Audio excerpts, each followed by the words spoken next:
मृणाल ढोक आपल्या सर्वांचं नवराष्ट्र नववार्तामध्ये स्वागत करते। आज आपल्यासोबत प्राजक्ता भुते आहे। सामाजिक कार्यामध्ये सदैव अग्रेसर असणाऱ्या प्राजक्ता ताई आज आपल्यासोबत थेट जुळलेल्या आहे। नमस्कार ताई। नमस्कार।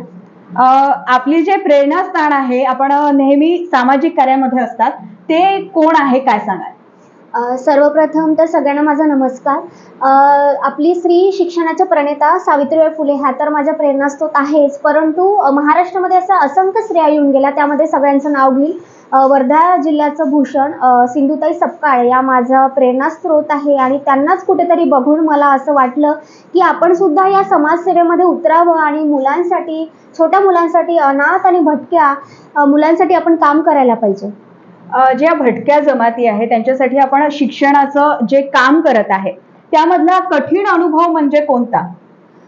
कठीण अनुभव तर मला असा जाणवला की मी ज्या शाळेमध्ये शिकवायची स्टार्टिंगला ॲज अ बेस टीचर म्हणून, तर मला हे जाणवलं की तिथे शिक्षणाच्या सुविधा सगळ्या उपलब्ध होत्या, परंतु जे शिक्षण त्यांना मिळायला पाहिजे, बेसिक गोष्टी होत्या त्यात मिळत नव्हत्या।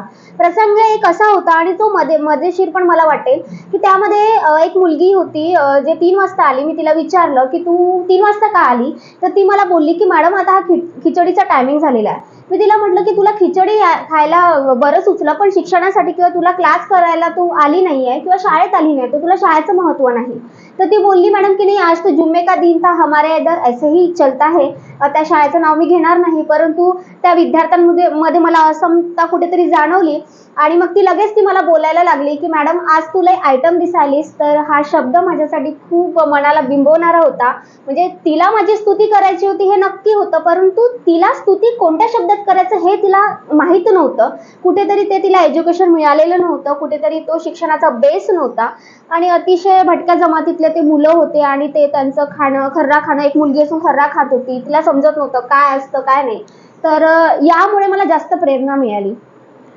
जे भटक्या असतात किंवा कचरा वेचणाऱ्यांच्या मुली सुद्धा आपल्याकडे येतात, त्या झोपडपट्टीमध्ये जाऊन तुम्ही जनजागृती केलेली आहे शिक्षणाप्रती, ते कशा पद्धतीने केली त्याबाबत काय सांगाल? आणि मुलांचा जो शिक्षणाचा कल होता तो कसा होता ते काय सांगाल? सर्वप्रथम तर मुलं सगळ्या शाळेमध्ये जातात, कारण की सरकारने पहिलेपासूनच म्हटलेलं आहे की ते शाळेमध्ये जात आहे, तर त्यांना तुम्ही प्राथमिक ज्या गोष्टी आहेत त्या तुम्ही दिल्याच पाहिजे।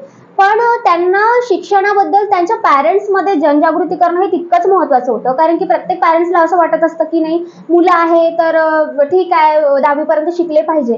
पण जे साक्षरता आपण म्हणतोय की 21व्या शतकामध्ये सुद्धा साक्षरता कुठेतरी पाहायला मिळत नाही। शाळा उघडल्या, जिल्हा परिषदच्या शाळा, नगर परिषदच्या शाळा, पण जे जनजागृती आपण राबवतो तो कुठेतरी त्या लेवलला होत नाही। तर मग मला असं वाटलं की हे विद्यार्थी स्कूलमध्ये जातात, परंतु यांचा जो बेसिक पाया आहे तो कच्चा आहे।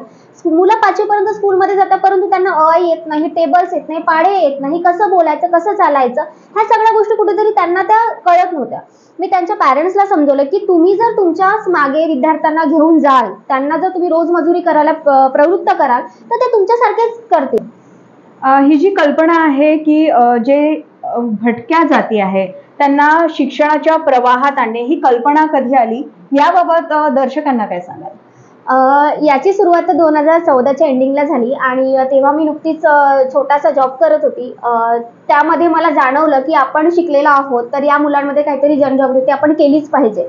आणि जनजागृती करत असताना मी सुरुवात एका छोट्याशा रूमपासून केली होती, जे आपल्या घरामध्ये स्टोर रूम म्हणून असते, तर तिथून सुरुवात केली। मी ते रेंटनी घेतलं, त्यानंतर मग दुसरं माझ्याकडे विद्यार्थी वाढत राहिले, त्यानंतर मी ते चेंज केलं। असं करता करता आज म्हणजे मोठं कुठेतरी क्लास झालेला आहे। परंतु हे करत असताना बऱ्याच गोष्टी आल्या, पण मला हेच होतं की हे विद्यार्थ्यांचा जो बेसिक पाया आहे हा त्यांचा पक्का झाला पाहिजे। त्यांच्या ज्या बेसिक गरजा आहे, वही, पेन, पुस्तक, दप्तर आहे, शालेय गणवेश आहे, हा सुद्धा त्यांच्या परिपूर्ण झाल्या पाहिजे आणि कुठेतरी ते आपल्या स्वतःला परिपूर्ण आणि आपल्या आईवडिलांना हक्काचं व्यासपीठ उपलब्ध करून देता आलं पाहिजे, हा एक माझा मानस होता। सुरुवातीला आपण जेव्हा क्लास घेतले, वर्गखोल्या घेतल्या, त्यामध्ये एकूण किती विद्यार्थी होते आणि त्याबाबत काय सांगाल? सगळ्यात पहिले तर माझ्याकडे साध्या स्कूलचे विद्यार्थी होते, त्यामध्ये माझ्याकडे 26 विद्यार्थी होते। मग 26 म्हणजे प्रत्येक क्लासचे 1-1, 2-2 असे विद्यार्थी होते। मग माझे शिकवण्याचं टेक्निक समजा किंवा मग विद्यार्थ्यांसोबत जे माझं बॉन्डिंग होत होतं, त्यामुळे पॅरेंट्स लोकांना वाटत होतं की नाही चला इथे शिक्षण पण मिळत आहे आणि काही विद्यार्थ्यांचं असं होतं की शिक्षणाबरोबर त्यांना काहीतरी वस्तू मिळत आहे, तर ते प्रलोभन होतं, त्यामुळे ते यायचे। आणि मग मी त्यांना म्हणायचे की जर तुम्हाला एखादी वस्तू पाहिजे किंवा तुम्हाला एखादं गिफ्ट पाहिजे तर तुम्हाला रोज यावं लागेल. तर ते सुद्धा विद्यार्थी, न येणारे विद्यार्थी रेग्युलर यायला लागले खरं सांगायचं झालं तर. विद्यार्थ्यांना कला गुणांचं जे असते ती वाव मिळावी यासाठी एक व्यासपीठ औंजड बहुउद्देशीय संस्था देत आहे. त्याला कोणाकोणाचा पाठिंबा आहे याबाबत काय सांगा? ओंजळ बहुउद्देशीय संस्था ही प्रत्येक कलागुणांना वाव देते. शिक्षणाबरोबर तर आहे, पण विद्यार्थ्यांमध्ये काहीतरी हिडन टॅलेंट असते. कोणाला डान्स करायला आवडतं, कोणाला ड्रॉइंग काढायला आवडतं, कोणाचं मॅथमॅटिक्स स्ट्रॉंग असतं, कोणाला गाणं आवडतं, कोणाला तबला, पेटी वाजवायला आवडते. तर या विद्यार्थ्यांना आम्ही मंच देण्याचा प्रयत्न करतो, जे फार आजकाल म्हणजे फार कमी विद्यार्थ्यांना मिळतो मला असं वाटते. कारण की विद्यार्थ्यांवर फक्त टॅलेंटच असून महत्त्वाचं नसतं, की त्या टॅलेंटला तुम्ही कुठे उभारता, त्यांना तुम्ही प्लॅटफॉर्म कसा देता ते सुद्धा असणं खूप महत्त्वाचं आहे.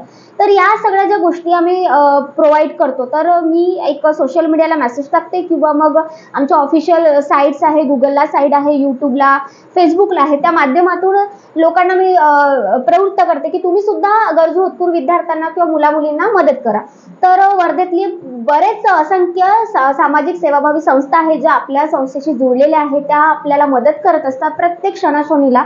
आणि काही असेही व्यक्तिमत्व आहे जे पडद्याच्या मागे राहून, ज्यांना फक्त मोठेपणा नसतो तर त्यांना मदत करायची असते, तर ते सुद्धा लोक आपल्याला मदत करतात. ही मदत मी त्यांना आर्थिक स्वरूपात मागत नाही, तर एखादी वस्तूच्या स्वरूपात मागते. तुम्ही विद्यार्थ्यांकडे या, विद्यार्थ्यांना द्या. विद्यार्थी कसे आहेत, आम्ही कशा पद्धतीने काम करतो, त्यांना आम्ही कसं घडवलं हे सुद्धा आम्ही त्यांना सांगतो, की जेणेकरून त्यांना माहीत असलं पाहिजे की ही मदत कोणापर्यंत पोहोचत आहे.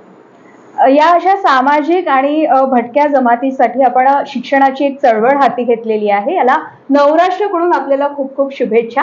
यानंतरही सामाजिक आणि राजकीय घडामोडीसाठी बघत राहा नवराष्ट्र नववार्ता. मी ऋणाल ढोक, वर्धा.